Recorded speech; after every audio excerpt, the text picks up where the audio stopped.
Hi guys, welcome to another video. Today we have breaking news right now in the market coming from the United States. It has broken its 40-year record from 1981 and has the highest inflation rate right now. Things are getting very heated up. We had a very bearish jobless claims data released yesterday, falling with the data today. Things aren't looking very good. The jobless claims couldn't meet its forecast, which was way higher than what it was supposed to be. So things there got a lot of bearish. Since then, the market and crypto markets became pretty sideways with a downtrend. There was not much volume while they were bearish, but now we're beginning to see that big volume coming in. The FUD is coming back into the markets. So there's a lot of news. Other than that, Yellen says, I don't think we're going to have a recession. Well, she might just be wrong. Things are looking very bad right now. And she said it's unlikely that gasoline prices will fall anytime soon. Oil prices could go further. And she just said it 8 hours ago. Boom, US national average gas price hits $5 per gallon for the first time ever.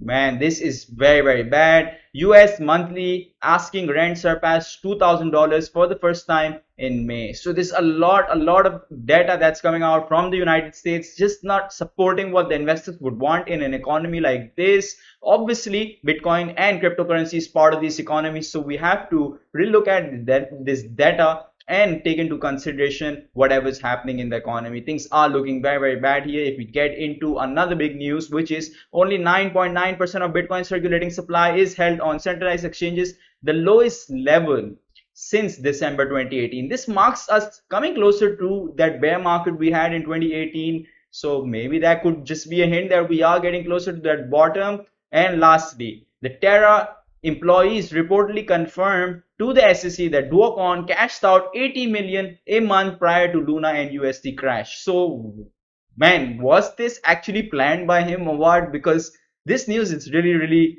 ringing the bells in my mind, and I'm like, oh my god, so does this guy knew this is all going to be coming, or what exactly was happening in the background? Well, once this investigation gets started and we start getting a lot of information through the media, I guess then only we will know exactly what happened in all this Terra ecosystem and Terra crash. Things are going to get very interesting with this news, and whatever's happening right now in the markets, things are looking very bearish. So let's get into our Bitcoin dominance data. Bitcoin dominance, like I suggested, is gonna get into 47.94%. It certainly did wick there, and ever since there, it's just been having another upside coming. My next target now will be 49.02%. I do wish that we come back into that ranges. We haven't come there since that bear market pre-COVID, so would look very good if we do come back into that ranges. We get into BTC USDT 4-hour chart. Things are turning pretty red right now in the market. Everything is down 1 to 2%. All coins obviously dumping way more than Bitcoin and Ethereum at this moment. If we look into 4 hourly, any divergence on the RSI? Nothing yet. If you look at the momentum is coming down very quickly. We have the red bars coming into play now, so people are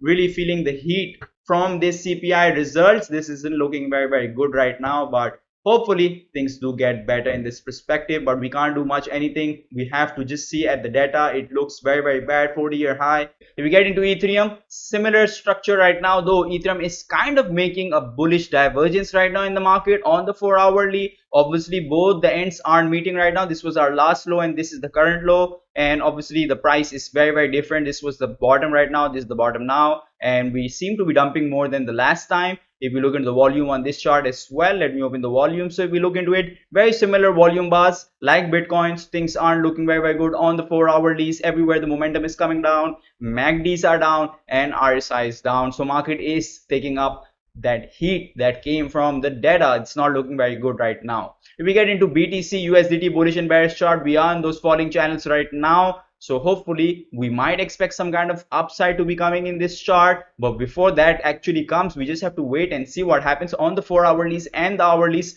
before getting into any kind of positions, because things will be very hot in all kind of perspectives. The data doesn't look very good, and I'm going to be sharing another chart with you guys soon. So now last one, if we get into Ethereum chart, Ethereum is also in a falling channel just like BTC. It is dumping, volume is showing similar signs. So if you are, I'm saying for the last time, in any kind of long positions, this is time to close them out. Things aren't looking good after this news came out. This is the chart I want to show you guys. This is a very interesting chart. This is BTC in the orange line and SPX in the candlestick patterns. So if we look into this chart, we can see the correlation between the stocks and the stock markets, tech stocks, everything in cryptocurrency, stock markets, tech stocks is just correlating right now. Usually we've always had a mixed relationship where we're going to be having the first 2 to 3 months of a year having this correlation, then will Bitcoin will always break free that, but we haven't had that this year, which is making everything very, very different from what Bitcoin and crypto markets usually act like. So this is something I was watching, I thought I'm going to share with you guys.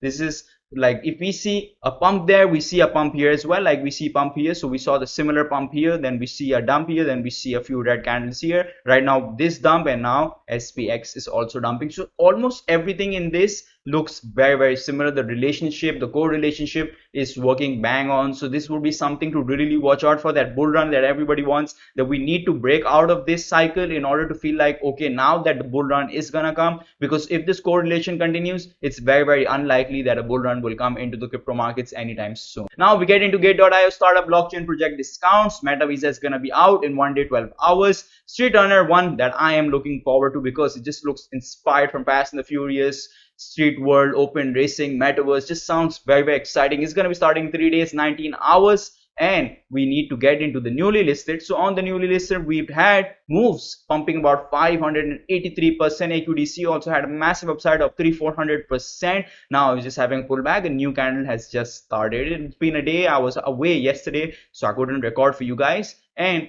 now we're having a big move coming on moves. So do get into newly listed on Gate.io. Do get into startups if you are a VIP member. If you aren't, then newly listed is the place for you to go, and click in the link given in the description below. Join Gate.io with my referral code Referral ID so you can earn airdrops and rewards. Last, we're going to be looking into Extreme Fear and Greed Index. Extreme Fear Greed Index becomes very, very important since we are dumping. We're already on 13 levels. There's still a margin for us to get to 10, 8, 9. We've hit 8 in the last month, so we just have to be very, very careful right now. If you do broke those support that we have on the 4 hours, things could actually get very, very bad. That's where I want to be opening my short positions. I still have my circle there, and probably short this market to 20 to 25 range. You know, you never know where it's exactly going to be dumping and where the exact bottom is going to be. So be very, very careful. Right now in the markets, anything is possible. Anything can happen in the market. After the data, things have gone very, very bearish. People are feeling that inflation statistics, and there's not much we can do about it. So that's all for today's video, guys. I hope you liked today's video. If you do, smash the like button, share your thoughts in the comment section, and don't forget to subscribe to my channel. Adios, amigos.